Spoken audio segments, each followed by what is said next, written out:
We are back at it again here with another video with Invest for Tomorrow. To the first time viewers and investors, welcome to the channel. To all subscribers, welcome back. All I ask for in return is for you guys to smash that like button, and here we are with Bbby, Bed Bath & Beyond Inc. And the stock continues to struggle to bring itself back up, and it sat sideways for most of the day. Now, while it did fall down and go lower, it wasn't the only stock going lower. The overall market and QQQs fell as well. And our QQQ bot since 9:45 a.m. sent us out a bear indicator, and from that moment forward, put options went up 200% plus, guys. If you guys want to receive this clarity and edge over the charts, you can now gain access to it as well. The link is down below in the description to the 42 vision indicator, getting connected to the SPY bot, QQQ bot, newly released Tesla bot, and we have other bots on the way so that you can receive the clarity and edge that you deserve within the volatility of the markets to maximize on opportunities. So here we have Bbby. A lot of people are speculating it could have a dead cat bounce or try to bring itself back up. Others are stating it's going to go lower, and we're going to talk about some key levels in today's video. But before we do, I want to share with you guys the home run opportunity I mentioned this morning over at the Discord. And as you see popping up on the screen, these are some of the home runs we managed to find last week and this week. While they're not guaranteed to be that way, we strive for opportunities like these every single day. So the home runs of the day were spectacular and beyond expectations. And if you guys want to know about these stocks early on in the pre-market, check out the link down below in the description to the Discord. And by joining, you'll become part of a growing community of investors, all looking to learn and grow together. So these are the two stocks I mentioned this morning. Both of them gave jumps of 10 to 20%, 20% plus, turning to be a home run. And this is MOBQ, AXSM. And we caught them in the pre-market. And the first one here is OMBQ. We caught it under a bull indicator, full strength on 42 vision. And within the pre-market hours, within just minutes, gave a highest point of 25% plus, came back down, sat sideways, and gave another 20% plus jump. Then we caught here AXSM. It was pulling downwards under a bear indicator in the pre-market, consolidated, shifted into strength, got that bull indicator, and gave a highest point of 20% plus, guys. If you guys want to know about these stocks early on in the pre-market, check out the link down below in the description to the Discord. We look forward to having you join us, and we strive for opportunities like these every single day. Let's jump into these charts. So here we are with Bbby, Bed Bath & Beyond, having some support here, trying to hold itself up above $10. And we need to talk about how important that is based off the history of the chart. But I'm going to pull up the bull and bear indicators, which you can now gain access to as well. The link is down below in the description to the 42 vision indicator, getting connected to the SPY bot, the QQQ bot, our newly released Tesla bot. And we have other bots on the way so that you can receive the clarity and edge that you deserve within the volatility of the markets to maximize on opportunities. And you can now join the members using these resources to maximize in either direction by receiving this clarity and edge over the charts. And in today's video, I'm going to pull up the inflow versus outflow indicator that adds that extra layer of confirmation and gives us that edge within the volatility. So here we are with Bbby. It's been under a bear indicator since August 17th, 2 days ago, in the aftermarket hours after the news came out that the selling was happening, right? And then everyone was stating that it's just speculation, that it's also not really true. We need to see. It's just the intent and filing of it. And then yesterday, things continued to pull downwards. Turns out it's confirmed. And here we are sitting sideways. And yesterday before the close, inflows tried to pick up. And I talked about this in yesterday's video, how I was going to be watching that, not just based off the 30-minute, but also within the volatility on the 15-minute as it was crossing downwards.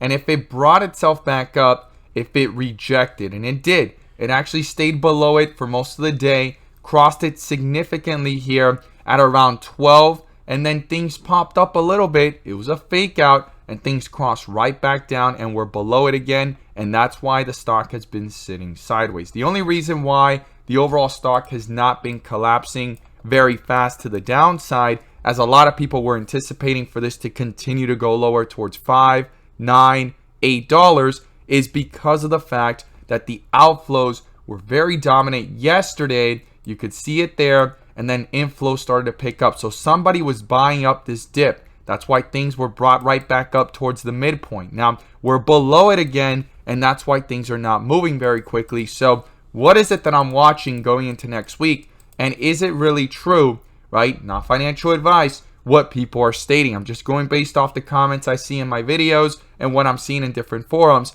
if this could actually go ahead and have a dead cat bounce. Not guaranteed to do that, but I'm going to share with you guys what are the things I'm watching. The first thing is we've been under a bear indicator since way back here at 25.67. Now, it's hit a dip area several times, and every time we hit these white with red borders, there tends to be reversals. Now, some are stronger, some are weaker, and that's what we need to watch for here if these inflows get crossed. So on the 15-minute, the first thing I'm watching is, could these inflows get crossed and start becoming predominant? Because that's when things start to look more significant in the charts to retest key resistance levels, right? That's the first thing. Now, on the 30-minute, we've been under and the outflows have been dominating since yesterday after market hours and here today all day. It's been trying to bring itself back up, but it's still below it. That's the key thing I'm watching here based off the 30-minute, how we're still below it, and we've been below it significantly since the date that things started to pull back with the rumors and the intent for Cohen to go ahead and sell. Some were stating it's true, some were stating it's not, and since then there's only been two little blips of getting back above it on the 30-minute, and they've been rejected both times. And look how significant these down pulls have been, right? So we're kind of just sitting sideways here. It's in a consolidation, and it either could find support or further weakness. And that's what I'm going to be watching here with the inflows versus outflow. And if this bear indicator gets canceled out by a bull indicator in the process back up, or is it going to continue to dominate over the chart?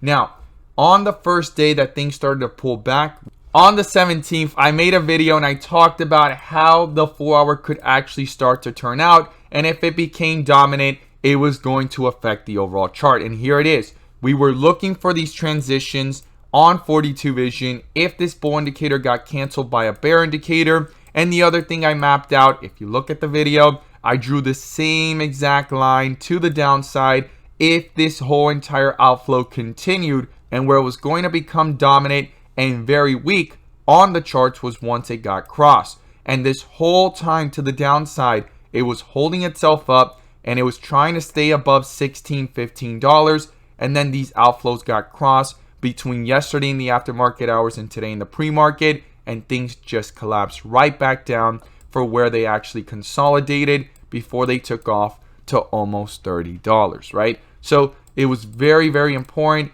I went ahead and I mapped that out, I drew it out, and I compared it to the previous times things pulled back based off the 4-hour, and we talked about how this resistance of $30 was very important, guys. So outflows are dominating here. It's going to be very important for this to cross right back up on the 4-hour here, and if it cannot do that, the weakness will continue. It could actually leave the stock sitting sideways or going even lower. So very important. We are under a bear indicator and we're at red bars. We haven't even hit an extreme weakness or dip area of white with red borders on the 4-hour. And on the 1 day, it has become more significant to the downside. Bear indicator, one big bar, and it just shifted from green to red. Starting of the outflows, even though it's very far away from the midpoint, it is still important to keep in mind that outflows have began here, even though it's not near the midpoint. It's began and it's become very significant in the charts. I mean, this is way down, like nearly almost 50% plus from the peak. So something important to keep in mind. Now back to the 30-minute.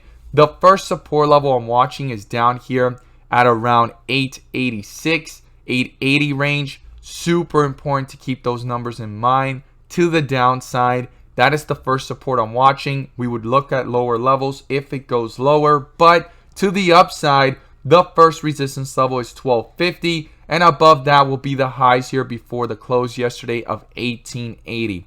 Those are the two levels I'm watching. I'm going to be watching for this bear indicator if it could get canceled out, if it brings itself back up, and also could it cross the midpoint and start getting more significant inflows. That's going to be important. That's what I'm going to be watching here. And on the 15-minute, Same thing. Could it cross back over? And could it get a bull indicator that cancels out that bear indicator? As always, guys, thank you guys so much for watching. And let's make some money.